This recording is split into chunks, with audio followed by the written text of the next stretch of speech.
Don, how did you initially get led to this story to start doing homework on it?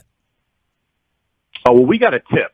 Like any, I'm an investigative reporter, and most of the work I do usually begins with a tip. And so we got a tip about 5 months ago from a former Cowboys executive and about this Dalrymple allegation, among other things, and began pursuing it really in earnest in November, trying to reach out to former cheerleaders, former employees that might have knowledge of it. And it was in November that Jim Wilkinson, who's a very smart, very talented crisis communications consultant who's been working with the Cowboys for several years, called me out of the blue and said, "We're aware you're calling former cheerleaders, former employees. Are there any questions you have for me?" And I said to him quite respectfully and politely, "Well, not yet.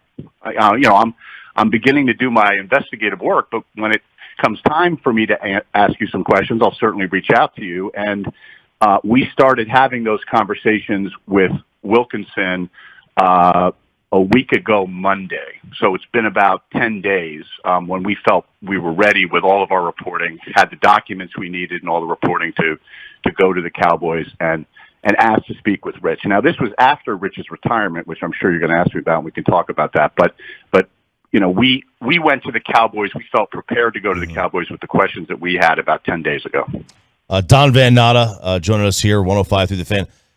So do you think Rich knew the story was coming out before he retired?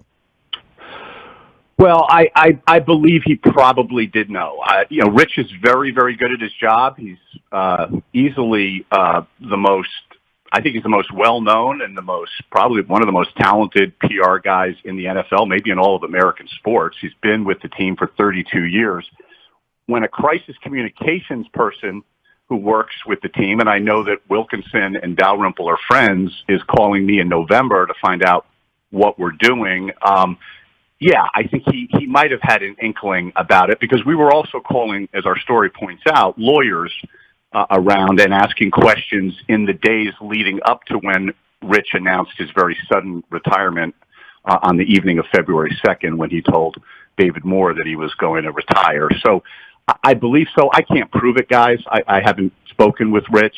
He just gave us a statement for the story. He declined to be interviewed by me, but my guess, and I think it's a pretty good educated guess, is that Rich did know the story was coming. Do you think that this influenced him retiring? Well, all I can say about that is when Rich retired, there was radio silence from the Jones family, and particularly Jerry Jones, who back in 2015, just a year after I did that profile of Jerry, Jerry, I think he told D Magazine, that Rich is a very close confidant and basically like an extended member of the Jones family. And so you'd think when somebody like that retires after 32 years of service, there would be something said by Jerry Jones or Stephen or any member of the family, and there was complete silence, and there wasn't even a mention of Rich's retirement on the Cowboys website, which, again, we pointed out in the story. So I'll let people make a judgment about that. Certainly the timing is curious, to say the least. Don, of the evidence that you gathered in the two different accusations, which one did you feel the strongest about? We had said on the show this morning that the cheerleader one seems much easier for me to believe than the War Room one. Just for you to know, we broadcast the draft every year as the Cowboys flagship, and we always have that War Room camera on, and it was just hard to believe that one random diehard in Shreveport, Louisiana was the only one to notice what Rich allegedly did with Charlotte. Of the two different accusations, what did you feel the strongest about based upon your evidence? Well, I think there's evidence for both. Let's first take the cheerleaders accusation. There was a cheerleader that told HR that she heard a door open. In fact, I believe the other cheerleaders did too. They're changing during the kickoff luncheon September 2nd, 2015, just to set the scene. It's shortly after 12 noon, from their blue and white uniforms into their regular clothes because they're going to attend. So, they hear a door open, and I should tell your listeners, this is a door. This is the rear door to their dressing room, where usually there's a security guard standing outside, and on this particular day there is not, and it's a locked door that Rich has a security key card. So Rich is using a security key card, and there's no dispute about any of these facts, to gain entrance to the locker room. And they hear the door open and shut. They say, "We're in here," and according to the cheerleader who recognized that Dalrymple was in there, several minutes go by before she sees the black iPhone horizontally held outside a partial wall at them as they're in a state of undress. And she runs toward him and says, "What are you doing?" And he leaves. Now, that 3-minute time frame, and it's roughly 3 minutes, was her estimate, is important because Rich insists that he entered the dressing room to use the bathroom, even though, as the cheerleaders pointed out, there was a men's room 20 feet away across the hall. And he says he was just there a very short time, a matter of seconds, and left. And the reason that difference is important is because the Cowboys, I believe, have evidence of precisely when Rich used his key card to enter the locker room. They have a timestamp on that, and they would have a timestamp of the video camera, the surveillance camera in the hallway. And that evidence was not turned over to us. We asked for it. We pointed out in the story that we didn't have it. And so the difference between when Rich entered and when he left, whether it's 5 to 10 seconds or 3 minutes, I think would be dispositive of exactly what happened here, and we don't have that. So that's important to note. Now, on the so-called upskirt video, the War Room video, the reason why that was important to us is because when I obtained a copy of the confidential settlement, I saw a line in there that was very interesting. I didn't know what it was when I first saw it. It said we're instructed not to discuss the incident involving Charlotte Jones Anderson. It didn't say the alleged incident, interestingly. It said the incident. And so with further reporting, we found out about this school teacher in Shreveport, Louisiana, named Randy Horton, who wrote in an affidavit about what he saw, and he's absolutely certain he saw that. The reason why that's important, guys, is that affidavit was presented to the Cowboys lawyers by the cheerleaders' lawyers, and once it was presented, there was a settlement within a matter of a few weeks. So the cheerleaders' lawyers were looking to see a pattern here of behavior by Dalrymple, and once they had a second alleged incident, the team decided very quickly to settle for $2.4 million. So that's the importance of that. Now, how strong that evidence is or not, I mean, we don't have the video. We point that out. The team declines to say whether they have the video, but again, if they had it, I think that we would have been presented to us if it clears this up. Right. So there's two pieces of key evidence here that were not presented to us for our story that could certainly, I think, exonerate Dalrymple on both counts. Great explanation. Thank you for that. Don Van Natta joining us here on the Diamond Factory Hotline. Don, when you're talking, right, we've been talking about this with Dan Snyder and internal investigations. We roll their eyes. We're like, what are they really going to turn up? You're hiring someone to say that you're guilty. When the Cowboys team counsel takes you through their investigation of Dalrymple, how often do you believe that? How legitimate do you think and honest and forthright are they in terms of saying, we went through his phone, we got a forensics team, we made sure no videos or pictures were scrubbed, your trustworthiness in that, and what was the process of Dalrymple's phone being checked out? Well, Jim Wilkinson, the representative for the Cowboys, who's quoted throughout our story that was posted yesterday on ESPN.com, insists it's a completely thorough investigation, best in its class HR investigation that was conducted by the Cowboys, because as he points out, immediately Jason Cohen, the general counsel of the Cowboys, and I should point out I did not interview Jason. I asked to speak to Mr. Cohen, and he also declined to talk to me. But as I understand it, he asked Rich Dalrymple for his work-issued phone. The phone was looked at very carefully to see if there were any images on it, whether there were any video images or photo images of the cheerleaders.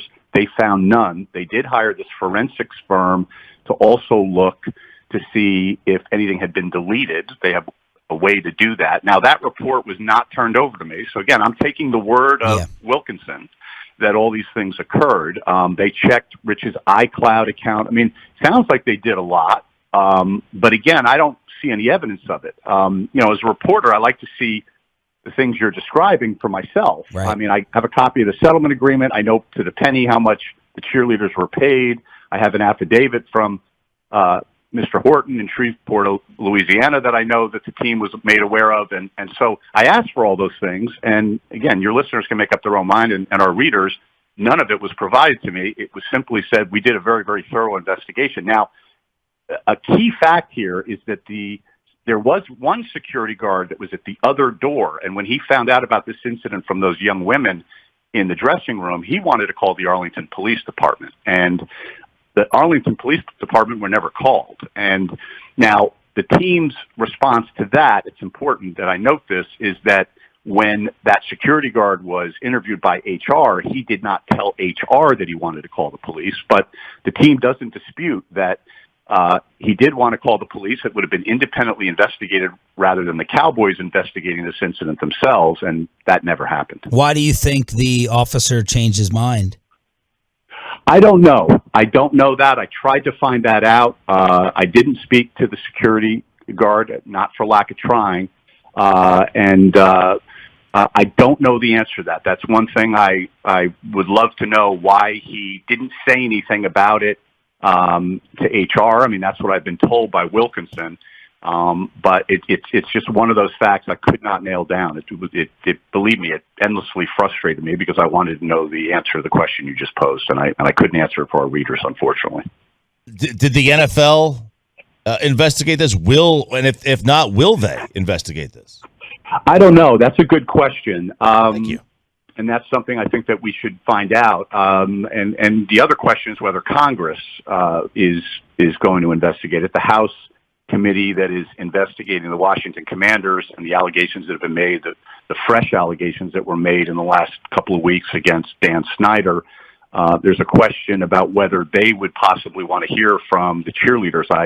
I know from my colleague Tisha Thompson's reporting that they're reviewing our story, possibly considering doing that. You know, the settlement agreement has a clause in it, which we pointed out in the story, that says if there's a subpoena delivered to these four cheerleaders, and, you know, we know their identities, but we didn't publish them. They're under non-disclosure agreements, of course, but we didn't publish them because they made allegations of sexual misconduct. But if they're subpoenaed by Congress, there is a clause in the settlement agreement that they could break the NDA and then speak publicly about these allegations. Don, so we'll see if that happens. Don, the number one question from our audience who have families and who have daughters is, how could Jerry Jones continue to employ Rich Dalrymple if the Charlotte Anderson story was true, as a father, as a protector of his daughter? That is the number one most disturbing question from our audience. What is your response to that? Well, it is a disturbing question. It's one that certainly occurred to me as soon as I first heard about this. And remember that if this allegation is true, Dalrymple was doing this just a few feet away from Jerry Jones in that draft war room at the 2015 NFL draft. Now, Wilkinson is on the record about that, saying if Jerry Jones thought this happened or had evidence that it happened, believed it happened, Rich would have been fired immediately. I mean, to be fair to the Cowboys here, they say they investigated this. What's interesting, guys, is they investigated this. They got a tip. HR got a tip about this in the weeks after the draft, and they investigated it and found there was no wrongdoing by Dalrymple. Now, the lawyers for the cheerleaders made a lot of that in a letter that they sent that we obtained a copy of, in saying, well, why did Rich, even if this was investigated, continue to have a security key card that gave him access to the cheerleaders' locker room that allowed him to get in there on September 2nd, 2015? And again, there's no dispute he used that key card to go in there.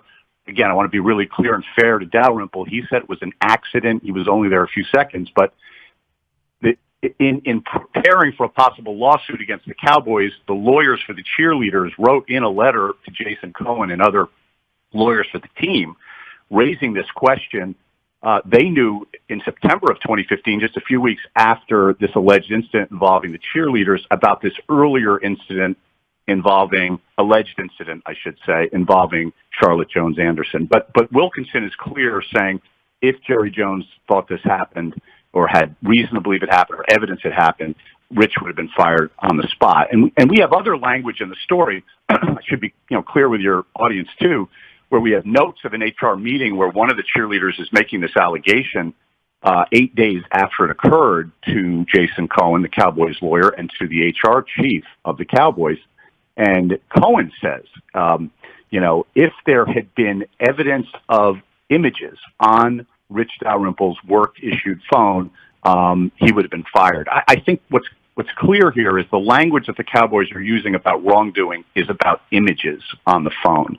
The fact they found no images, they say there's no wrongdoing. And again, what's in dispute is exactly how long Dalrymple was in the room while the cheerleaders were undressing, whether it was a matter of seconds or a matter of minutes. And I believe the Cowboys have that evidence, or should have that evidence, and we don't have it. They would not provide it to me, and we asked for it repeatedly. So, Don, ESPN doesn't have like the raw footage of, because they always keep a camera on the war room as well. They didn't have raw footage of that Byron Jones draft to see what Dalrymple was doing. We do. So we did go back, and we had producers go back and look and scour that, and unfortunately it wasn't dispositive. Remember, the live stream camera is a different angle than the ESPN camera. And I know there's a clip out there that we saw yesterday that looks like it might have been edited, and we're trying to get to the bottom of it around this moment. And you can see Rich actually has the phone on his phone. He has the camera app open, actually, but you don't see this. But no, the actual live stream video, we asked the Cowboys for it if they had it, and they declined to say to us one way or the other whether they had it. Again, as you guys can see, we've asked for certain evidence from the team on both incidents and have not had them. So, Jim Wilkinson is very, very good at his job, and he makes a strong argument here that they did a thorough investigation. But I still was unsatisfied as a journalist because I'm like, all right, we'll prove it. Prove it was a thorough investigation. Let me see the report from the forensics firm you used, and let me see the timestamp video and things like that. And none of that data was turned over to us on either the cheerleaders' accusation or on the draft room live stream video. What do you believe, Don? I don't know, guys. This is a tough one. I think the team would prefer this to look like a he said, she said. I have to tell you that from what I know about the cheerleaders are absolutely convinced that Dalrymple did this, and they were dissatisfied with the investigation. Though the notes that we have in our story, certainly Jason Cohen and the HR chief seem to take it very seriously when you read that section of our story. But they were absolutely convinced that this happened. They wanted to see Dalrymple punished. They didn't know, for instance, that a disciplinary letter was put in Dalrymple's file. We reported that on October 19th, so about 6 weeks after this incident occurred during that kickoff luncheon.